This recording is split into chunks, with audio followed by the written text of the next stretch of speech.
Teenage Mutant Ninja Turtles, I think we all had this game. And this game was super difficult, super hard, and it's not working. We gotta get this working with open cart surgery. I've been doing this for a while now. I don't have a tech background, I don't have an engineering degree, I'm just doing the stuff that I've been doing since the 90s to get these games working again. More often than not, it's just cleaning them. But sometimes I have no problem opening it up, maybe a little touch of the soldering iron or something like that. You never know, you never know. So don't know until we pop it in and find out. I was actually handed this game personally by G to the Next Level, great YouTube channel, you should check it out, especially if you're a Sega fan. Super reflective surface there, but there you go. Okay, so that's Genesis working. I'm using my Super Retro Trio 3 Plus. I use this pretty regularly for a lot of things. All right, so there's WWE. That's the Super Nintendo part working. And here's NES. Let's see if it works on the first try. It may, probably not. It looks like it wants to, but nothing. First thing is a 1-up card. It's these things. Super handy, super convenient. I am not sponsored or endorsed by them, but I do love them, and I think they work great. And sometimes, I know it makes for a boring video, but sometimes this is all you need. There's a fluid side and a dry side, and it actually literally fits right in there. Pretty handy. I know they say, don't go left and right, don't go left and right, but it's worked. I mean, again, you shouldn't listen to what I do anyway. I don't know, don't have a clue what I'm doing. Never mind, I get stuff to work sometimes. All right, that's it. Let's see if it works. And that's the Super Nintendo side, so now clicking up to the Nintendo side, here's NES. And still nothing. Never realized how dusty that thing is until I see it through a different monitor. This really is, though. This monitor here, it's really handy. It's actually touchscreen and everything, but not that I can use touchscreen on NES games. Let's open it up. Any 3.8mm security bit will do, and I happen to have one right here. I'm looking for a win, and I'd love to have you subscribed. It's the best and easiest way for to have my videos pop up on your homepage. Sometimes it uses screws, but for the most part, it's this little bit here. No problem. 3 of them on most games.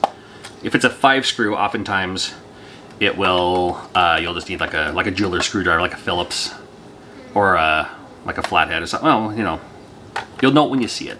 But this Pink Gorilla bootleg buddy contains all that. And you can, I mean, again, I'm not sponsored or endorsed by him either, but it is handy. Works for me. Not quite all the way, Sunny Jam. Hold on now. There's one. I do not want to lose these screws, so I'll place them down on this little pad that I have down here. If you're curious to see what it looks like, there it is. That's Teenage Mutant Ninja Turtles for the NES. Just like that. Along with your MMC1 there, you got your character and program ROMs there. One of them for the game, and then the other one for the graphics, basically. Let's see if we can get it working here. We can try the Bright Boy, why not? This gloop here is called Bright Boy. It's a metal polisher. Advised not to use Brasso, and although this is a metal polisher, it doesn't leave that weird white residue that Brasso leaves. Still though, if you use this, you do want to clean your pins before you pop it into any game console or anything, because you don't want to put that gloop into a console and then have it dry and, you know, ugh. Don't do that. And this looks pretty clean to begin with, and I think G was even telling me, he's like, oh, I've tried cleaning it, I've done this, I've done that. Man, I got nothing. I was like, well, let's see, dude. I'm happy to give it a shot here. And I do like this game. I mean, a lot of people, you know, talk about a difficulty level. It is hard. It's hard. I've only beaten it once, and I doubt I could do it again. And again, like I was saying, just a little, I want to remove all of that junk that you may not see, but it's on there. It's on there for sure. You don't need to put it back in the case. I'm just going to pop it in just like this, and it should work. I mean, it would work. Yeah, it'll work if it works. How about that? Like such, like the Genesis, Super Nintendo, and then here is your NES game there. Clicked over to the NES side.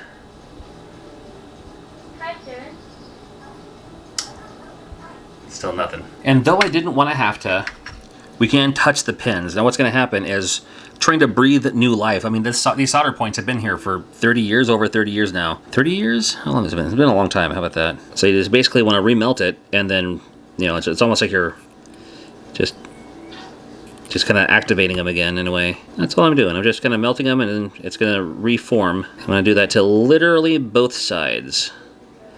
The CHR and the PRG. We're going to see if that does the trick. This has worked in the past. Not guaranteed to work, but it's also, you know, kind of nice because it kind of gets you to use a soldering iron without soldering anything. It just gets you to the point where it's like, okay, you know, had a feel for the solder melting to the point where this ground one's always going to be a tough one. You know, you can even wiggle the pins a little bit if you want.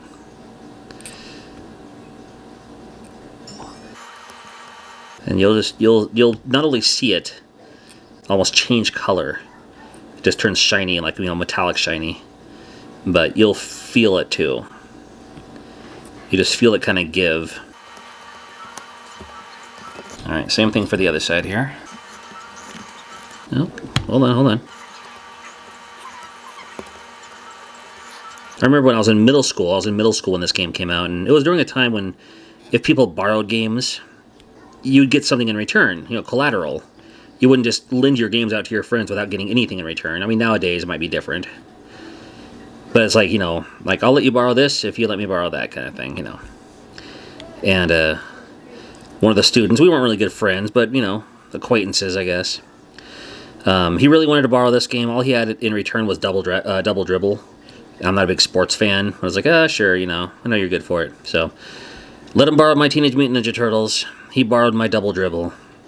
And that was the last time I ever saw him at school. And then it took a teacher to say, yeah, he was, he moved to a different school.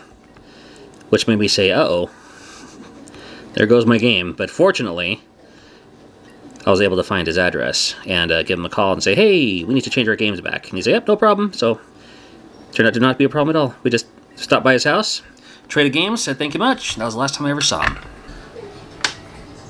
His name was Anthony, I remember that. All right, buddy.